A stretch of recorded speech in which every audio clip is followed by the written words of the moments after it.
ನಮಸ್ಕಾರ ಸ್ನೇಹಿತರೆ. Supreme court ಕೊಟ್ಟಿರುವಂತಹ ಈ ಒಂದು ಐತಿಹಾಸಿಕ ತೀರ್ಪು ಸಾಕಷ್ಟು ಚರ್ಚೆಗೆ ಕಾರಣವಾಗ್ತಾ ಇದೆ.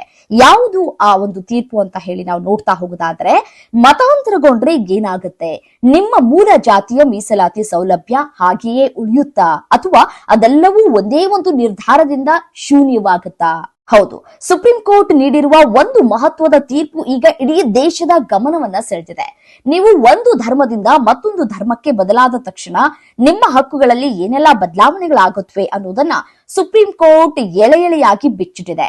ವಿಶೇಷವಾಗಿ ಪರಿಶಿಷ್ಟ ಜಾತಿಯ ಸ್ಥಾನಮಾನದ ಮೇಲೆ ಈ ತೀರ್ಪು ಬೀರಲಿರುವ ಪರಿಣಾಮ ಅಷ್ಟಕ್ಕೂ ಆಂಧ್ರ ಪ್ರದೇಶದ ಪಾಸ್ಟರ್ ಒಬ್ಬರ ಪ್ರಕರಣದಲ್ಲಿ ಸುಪ್ರೀಂ ಕೋರ್ಟ್ ಏನ್ ಹೇಳಿದೆ, ಯಾವೆಲ್ಲ ಧರ್ಮಗಳಿಗೆ ಮಾತ್ರ ಎಸ್ಸಿ ಮೀಸಲಾತಿ ಸೀಮಿತ, ಈ ಒಂದು ತೀರ್ಪು ಈಗ ಯಾಕೆ ಇಷ್ಟೆಲ್ಲ ಸಂಚಲನವನ್ನ ಮೂಡಿಸ್ತಾ ಇದೆ ಅಂತ ಹೇಳಿ ನೋಡ್ತಾ ಹೋಗೋದಾದ್ರೆ, ನೋಡಿ, ಒಬ್ಬ ವ್ಯಕ್ತಿಯು ಹಿಂದೂ, ಸಿಖ್ ಅಥವಾ ಬೌದ್ಧ ಧರ್ಮದಿಂದ ಬೇರೆ ಧರ್ಮಕ್ಕೆ ಮತಾಂತರಗೊಂಡ್ರೆ ಅವರು ತಮ್ಮ ಪರಿಶಿಷ್ಟ ಜಾತಿ ಸ್ಥಾನಮಾನವನ್ನ ಮತ್ತು ಅದಕ್ಕೆ ಸಂಬಂಧಿಸಿದಂತಹ ಮೀಸಲಾತಿ ಸೌಲಭ್ಯಗಳನ್ನ ಮುಂದುವರಿಸೋದಕ್ಕೆ ಸಾಧ್ಯವಿಲ್ಲ ಅಂತ ಸುಪ್ರೀಂ ಕೋರ್ಟ್ ಮಹತ್ವದ ಆದೇಶವನ್ನ ನೀಡಿದೆ.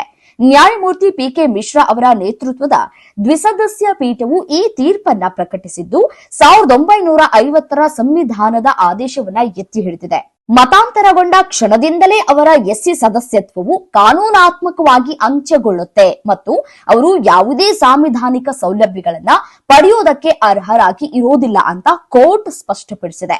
ಈ ಪ್ರಕರಣವು ದಶಕಕ್ಕೂ ಹೆಚ್ಚು ಕಾಲ ಕ್ರೈಸ್ತ ಧರ್ಮವನ್ನ ಪಾಲಿಸುತ್ತಾ ಪಾಸ್ಟರ್ ಚಿಂತದ ಆನಂದ್ ಪಾಲ್ ಅವರಿಗೆ ಸಂಬಂಧಿಸಿದ್ದಾಗಿದ್ದು, ಆಂಧ್ರ ಪ್ರದೇಶ ಹೈಕೋರ್ಟ್ 2025ರಲ್ಲಿ ನೀಡಿದ ತೀರ್ಪನ್ನ ಸುಪ್ರೀಂ ಕೋರ್ಟ್ ಈಗ ಪುರಸ್ಕರಿಸಿದೆ. ವಿಶೇಷ ಏನಪ್ಪಾ ಅಂದ್ರೆ, ಕ್ರೈಸ್ತ ಧರ್ಮದಲ್ಲಿ ಜಾತಿ ಪದ್ಧತಿಯ ಅಸ್ತಿತ್ವ ಇಲ್ಲದೆ ಇರೋದ್ರಿಂದ ಮತಾಂತರಗೊಂಡವರಿಗೆ ಪರಿಶಿಷ್ಟ ಜಾತಿ ಮತ್ತು ಪರಿಶಿಷ್ಟ ಪಂಗಡಗಳ ಕಾಯ್ದೆಯಡಿ ರಕ್ಷಣೆ ಸಿಗೋದಿಲ್ಲ ಅಂತ ನ್ಯಾಯಾಲಯ ವಿವರಿಸಿದೆ. ಈ ತೀರ್ಪು ಮತಾಂತರ ಮತ್ತು ಮೀಸಲಾತಿ ಹಕ್ಕುಗಳ ನಡುವಿನ ಕಾನೂನಾತ್ಮಕ ಸಂಬಂಧವನ್ನ ಮತ್ತೊಮ್ಮೆ ದೃಢಪಡಿಸಿದೆ. ಹೀಗಾಗಿ ಸುಪ್ರೀಂ ಕೋರ್ಟ್ನ ಈ ಮಹತ್ವದ ತೀರ್ಪು ಈಗ ದೇಶಾದ್ಯಂತ ಸಂಚಲನ ಮೂಡಿಸಿದೆ.